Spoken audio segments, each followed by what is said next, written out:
Good evening, recruits, and welcome to Bobcat Boot Camp. I'll be your drill instructor, the Cub Scouter, and I'm here to help guide you through the basics of earning your Bobcat Badge. Stick around. Welcome back, Scouters. It's the Cub Scouter. And like the drill sergeant said at the beginning of the video, welcome to Bobcat Boot Camp. I want to help you help your new scouts earn their Bobcat Badge. Before we get started, if you're ready to earn your YouTube Merit Badge, go ahead and click on the Merit Badge down in the corner so you can get subscribed to the channel. The very first rank that every scout needs to earn when they start Cub Scouting is the Bobcat Badge. Now they have to earn the Bobcat Badge before they can earn any other rank in Cub Scouts, with the exception of Lions. And this applies no matter how old they are or what level they join at. You've got a 5th grade Arrow of Light Scout who's just joining your pack, they gotta earn the Bobcat Badge first. Make sure you stick around to the end of this video. I've got a tool to help your scouts practice to earn their Bobcat Badge. Let's dive right in and look at the requirements. The first requirement for the Bobcat Badge is learn and say the Scout Oath, with help if needed. Let's go ahead and review the Scout Oath right now. On my honor, I will do my best to do my duty, to guard my country, and to obey the Scout law, to help other people at all times, and to keep myself physically strong, mentally awake, and morally straight. Next up, a scout has to learn and say the Scout Law, with help if needed. Let's go ahead and say the Scout Law.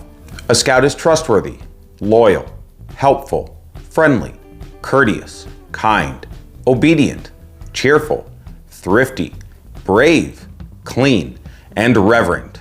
How many of you Scouters know the unofficial 13th point to the Scout Law? Leave it in the comment section down below.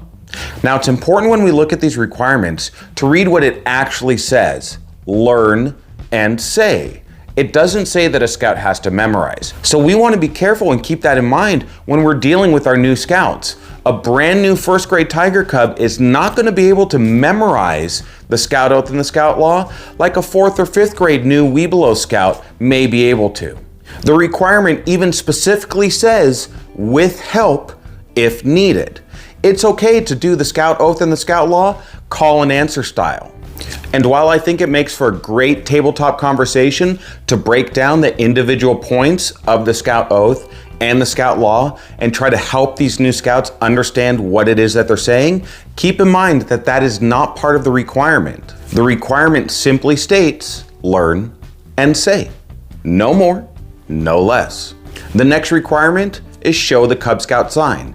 Now the Cub Scout sign is done with the right hand, and we take 2 fingers and we put them all the way up, fully extended. And that's a tool that we use to get the scouts' attention. It's also the sign that the scouts show when they're saying the Scout Oath and the Scout Law. Now the 2 fingers are said to symbolize the ears of the wolf, perked up, standing up, ready to listen and follow directions and hear the instructions from Akela. When you're going to use the Cub Scout sign to get your scouts' attention, there's no need to say anything with it. Simply put your sign up and wait. If you've taught your scouts, they'll know what to do. Sometimes it takes a little longer than other times, but you know what? It's their meeting and it's their time. Yelling signs up when you put your sign up is counterproductive to the point of the exercise. You might as well just put your hand up and yell, "Hey, everybody be quiet, I got something to say." But don't underestimate the power of looking at a scout right in the eyes as you have that sign up and give them the look. They'll get the hint and they'll pass it on to their buddies. Next up is show the Cub Scout handshake. What I tell my scouts is they're going to take their right hand and they're going to take those 2 fingers and they're going to use it to shake the hands of the person that they're meeting. Now I tell them it's a little hard with me with my big old baloo paws for them to get a good grip on it. But the most important part is for them to get those 2 fingers out to represent Cub Scouting. Next is the Cub Scout Salute. Again, with the Cub Scout 2 fingers, they're gonna stand up straight, and if they're wearing a hat, they're gonna bring the fingers right to the brim of the hat. If they're not wearing a hat, I like to tell them, go ahead and take those 2 fingers and bring them right up to the corner of their right eyebrow. The salute should be rendered and held while the scouts are reciting the Pledge of Allegiance. Sometimes when we have new scouts and I'm trying to impress upon them that Cub Scouts always use 2 fingers for the sign, 2 fingers for the handshake, 2 fingers for the salute, I tell them a little story. I say, as you get older, you're going to start adding fingers. So as a Cub Scout, it's 2 fingers. When you join Scouts BSA, it's 3 fingers. When you join a venture crew, or you're older and you're an adult and you join the military, it's 4 fingers. And then when you get old and you retire and you join the Moose Lodge, it's 5 fingers. And the final step is for that cub with their parent or guardian to review the pamphlet in the front of the book on how to protect their children from child abuse. This is usually one requirement that holds up a scout from earning their Bobcat Badge. It's an uncomfortable conversation to have with your kids, but I believe it's a necessary one. And just like that, in a matter of minutes, we've reviewed and completed all the requirements for the Bobcat Badge. This can easily be broken up over 1 to 2, maybe 3 meetings maximum, depending again on the age and the level of the scouts that you're dealing with. Now to help you and your new Cub Scouts review the Scout Oath and the Scout Law, I'm going to bring the Sespe Tiger in and we're going to say call and answer style so you can review it.